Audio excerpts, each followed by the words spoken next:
Please feel free to adjust the playback speed to 1.25 or 1.5 depending on your preference. I wish he'd at least talk to me. Ju-Hui kind of felt that Jin-Woo was being rather cold-hearted here, not saying a single word until now. In the end, Ju-Hui stopped walking first and with some difficulty, broke the ice. Actually, I think it'll be impossible for me to eat anything today. Let me return this to you in the meantime. Ju-Hui handed over a magic crystal to Jin-Woo. It was none other than the same crystal he entrusted to her back in the underground temple. The tips of Ju-Hui's fingers were trembling as she handed over the crystal. That incident had been only a few days ago, and she had to go through another one today. Ju-Hui was the type of person to get scared quite easily. He could easily figure out what she meant by being unable to eat anything. But today isn't the only day, you know? There's no need to return this to me now. Ju-Hui shook her head slowly. I'm going back home next week. He heard that she was quitting the life of a hunter, but now, it seemed that she was leaving the city altogether. Jin-Woo formed a rueful expression. Is it because of that incident back then? Well, it's not simply because of that, but perhaps she ended up recalling the events of that day. Ju-Hui's complexion darkened. Jin-Woo quickly changed the topic of their conversation. Where is your family home, exactly? It's in Busan. Actually, Mr. Jin-Woo? Suddenly, Ju-Hui's expression became quite serious. Yes? Sensing that the mood had become somber, Jin-Woo quickly wiped the smile off his face and formed a serious expression as well. Ju-Hui slowly, carefully combed over Jin-Woo's face. Back then, when everyone else was trembling from despair, only Jin-Woo's eyes burned fiercely with a strong resolve. Ju-Hui was nearest to him, so she got to see those eyes. It was like they were shouting out to the rest of the world so they can hear his will to survive. And the faint traces of hope those eyes captured managed to save not only her, but many others as well, from that place multiple times. No one could imitate what he pulled off back there. When she recalled the events of that day, her heart began beating faster and faster. No, I can't. She had no regrets over quitting the life of a hunter, since it didn't even suit her personality, to begin with. However, she couldn't help but feel really bad after realizing that it'd be tough to meet Jin-Woo ever again. Will he think of me as a weird person if I ask him about meeting each other again? It was rather unfortunate, but there were some things in this world that she couldn't really do anything about. Having any regrets over such matters would only end up tormenting her. In the end, Ju-Hui simply formed a disarming smile and lightly shook her head. Nah, it's nothing, really. If you come down to Busan one day, please give me a call. I'll buy you really good sushi. Sounds good. When Jin-Woo formed a smile, Ju-Hui smiled back at him. And so, Ju-Hui didn't get to say the words she truly wanted to say.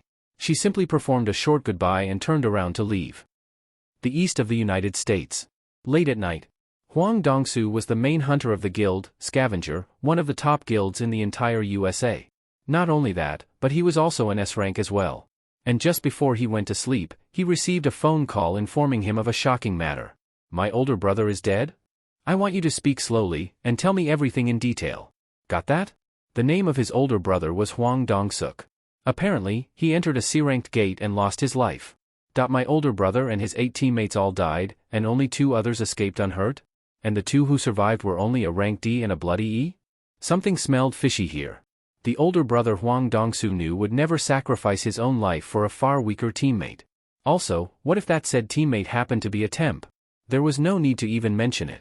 However, only the ranks D and E walked away alive, while his older brother and other C-ranked hunters all perished in that dungeon.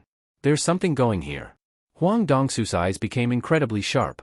Right now, he was in a far-off foreign nation after being scouted away by one of America's top guilds, but back when he was still in Korea, his brother did everything possible to look after him and be a good brother. He might not have been a good human being, but he was a great, precious brother. I was planning to invite him here once I've secured my foothold, but now. To think, he'd meet an accident before that happened. Hwang Dong-su bit his lower lip. Fax me all the information on the 2 surviving members. My number is TL, yup, it said fax in the raw. So, no emails in this world, then? Hwang Dong-su ended the phone call and then called his manager next. The call got through pretty quickly. Mr. Hwang. You're calling me quite late. What's going on? Laura. What would happen if I were to kill some people in Korea? Do you really mean that? Yes. There was a bout of silence before the woman's voice continued on. The states have yet to sign an agreement to exchange hunter criminals with South Korea. Mr. Hwang, you are now an American citizen, so you'll get a hearing in a U.S. court instead. If we have a chat with the relevant government officials, then your overall sentence should be pretty light. Good to hear that. Looks like you'll have to make a trip to Korea for a while. Something happened there. Can you clear up my schedule for a bit? However, Mr. Hwang, if you leave so suddenly like this, the operations in the guild will grind to a halt. Can you inform me of the nature of this something? It's a personal matter.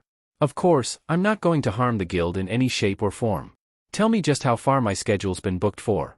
You're fully booked out for the next 2 months. 2 months, is it fine? After that, I will need some free time, so don't schedule anything. I don't need a long time, either. Just 2 weeks.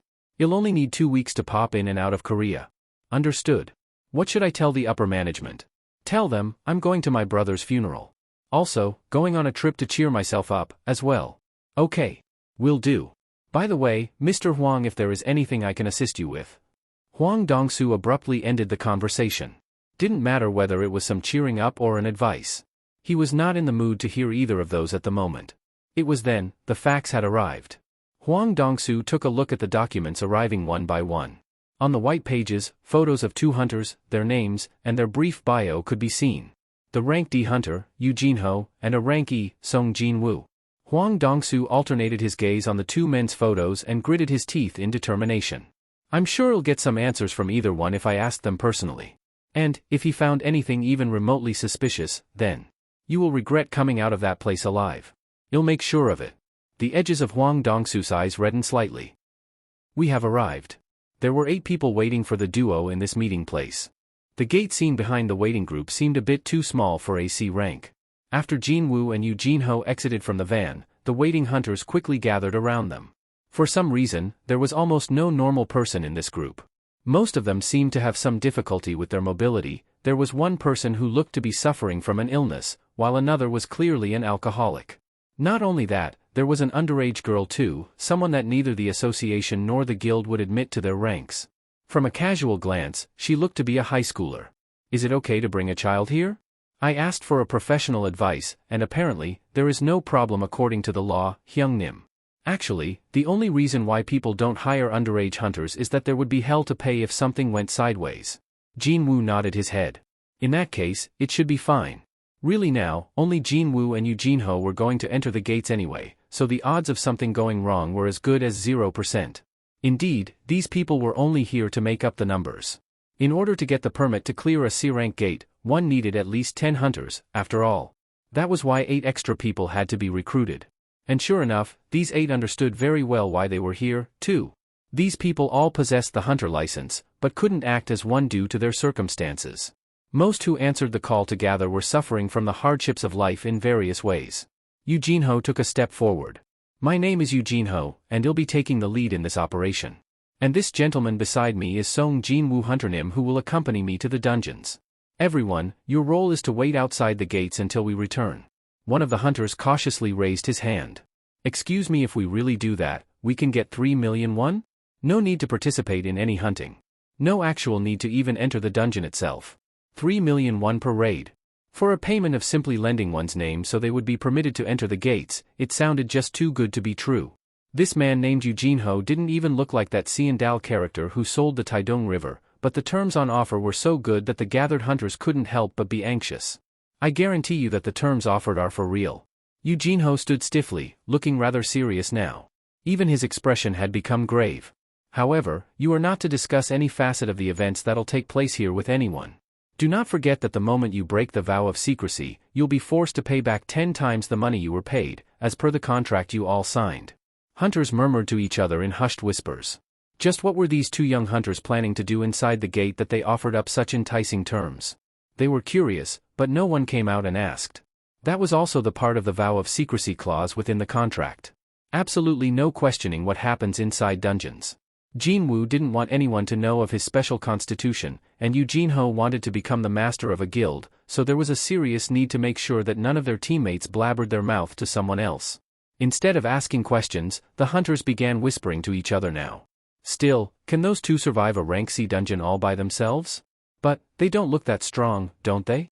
If these 2 are capable enough to clear a rank C dungeon, wouldn't it be better to enter a large guild and get access to higher ranked dungeons? You're so right about that. They all spoke in a suspicious tone of voice, but not one person said they were quitting. That was par for the course, really the terms were too good to give up from their perspective. Even Jin-Woo got hooked by the promise of the 2 million won, after all. The reason for the extra 1 million won, compared to what Hwang Dong-su had offered, was because of the clause on the participants maintaining their secrecy. While the explanations carried on, the time was being wasted somewhat. Jin-Woo confirmed with his watch and spoke to Eugene-ho. We should get started. Understood, Hyung-nim. Eugene-ho answered right away and clapped his hands in order to draw the attention to himself. Well, that will be all for the explanations. I won't force you to participate. So, is there anyone among you who'd like to quit now? Of course, no one raised their hands. Just before the duo tried to enter the gate. Hyung-nim, hold on for a moment. Recalling something he had completely forgotten about until now, Eugene-ho hurriedly ran back to the van. He then put several things on the entirety of his body and walked back to the gate in an unsteady and difficult fashion. What is that? It's a full set of reinforced armor, crafted by a famous guild of master craftsmen in Italy. Hyung-nim, don't you think we need at least this type of equipment if we were to clear a dungeon by ourselves? Jin-Woo slowly facepalmed. Simply staring at that hunk of steel covering the kid from the tip of his toes all the way up to the crown of his head, Jin-Woo felt like his own breathing was getting all choked up and the like. What's the matter, Hyung-nim? Unable to watch on any longer, Jin-Woo reached out, yanked loose the long sword attached to Eugene-ho's waist, and dropped it on the ground. Eugene-ho tried to bend down in order to pick up the sword only to lose his balance, and he toppled over ungainly. Plop. Jin-Woo did his best to suppress the rising tides of anger and spoke with great difficulty. While I'm still being civil, take them off. Yes. However, after struggling for a bit to stand back up, Eugene-ho called out to Jin-Woo. Hyung-nim. What now? Please help me. I can't stand up. Jin-Woo spat out a long sigh while looking at Eugene-ho reaching out to him. Will this be fine, Hyung-nim? Yeah.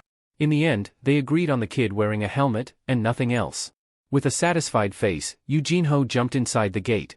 Jin-Woo followed in right after without saying anything else. As soon as the two men walked into the dungeon one by one, the remaining hunters all slowly shuffled towards the gate. One of them piped up with a worried voice. Judging from the way they acted, they looked like a couple of amateurs. Another agreed, while staring at the gate's surface. You're right. The two people's conversation opened the floodgate of words from the remaining hunters. Everyone began speaking their minds now. What will happen if those two get killed inside the dungeon? Well, we all got paid the contract signing fee already, so. Yeah, well. That's true, too. A male hunter sporting a smattering of white hair pulled a cigarette out and lit it up.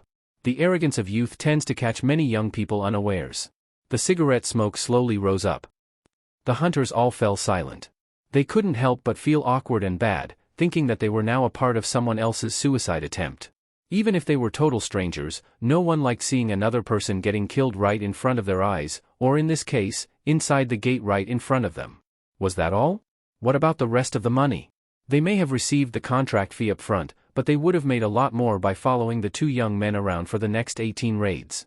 Regrettably, though, the odds of two young people coming back alive were simply too low. Shouldn't we report this to the association, even if it's now? I wonder. Yeah, what if we get blamed for this? Then, this happened. Buzz. Jin-Woo and Eugene-ho hurriedly emerged from the gate. Eugene-ho was panting laboriously. Steam slowly rose up from the bodies of two young men carrying tired expressions. They managed to escape unhurt. What a relief. Hunters welcomed the two with happy expressions. They were all thinking that these two only roamed around the entrance of the dungeon like a pair of lost kids, because the time between them entering and leaving was fairly short. However, what was going on here? The expressions of the hunters gradually changed. Because, they all heard someone crying out in alarm, that was why. The gate is closing. What? Everyone hurriedly shifted their gaze over to the gate. Oh my gosh. Look! They killed the B-boss? The gate is turning blurry and illusory, just as it would when the boss of the dungeon was killed. While the hunters couldn't hide their shocked disbelief, Jin-Woo utterly disregarded their gazes and quietly asked Eugene-ho.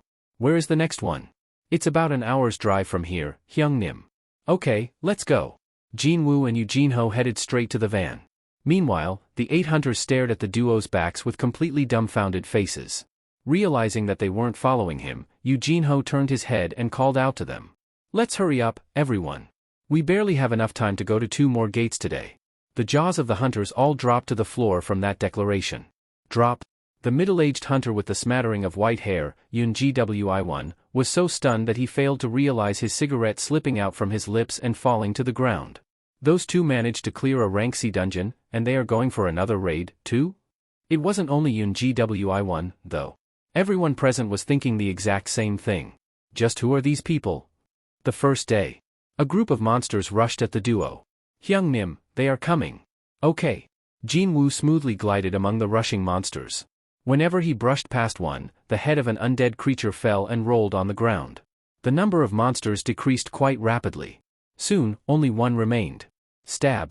When Jin-Woo stabbed his dagger deep into the last monster's chest, a familiar mechanical beep rang inside his head. T-ring. Level up. Eugene-ho, who had been standing at the far back, gasped in admiration and clapped his hands enthusiastically. Hyung Nim, you're so cool. Magic crystals. Ah. Okay. Eugene-ho quickly pulled the bag out and began collecting the magic crystals. It was around at this point. The mechanical beeps didn't end with the level up message and continued on. You've acquired skill, high-grade dagger technique LVU1. You've acquired skill, vital points targeting LVU1. Skill, dash has leveled up. Jin-Woo's expression brightened in an instant. I've got new skills? Been a long time too, hasn't it? Feeling rather chuffed with himself, Jin-Woo quickly summoned his skill window. The dash skill had leveled up after he constantly used it. Also, in the passive and the active columns, high-grade dagger technique and vital points targeting had been added as well. We will finish this chapter here. Next chapter will be out soon, so stay tuned.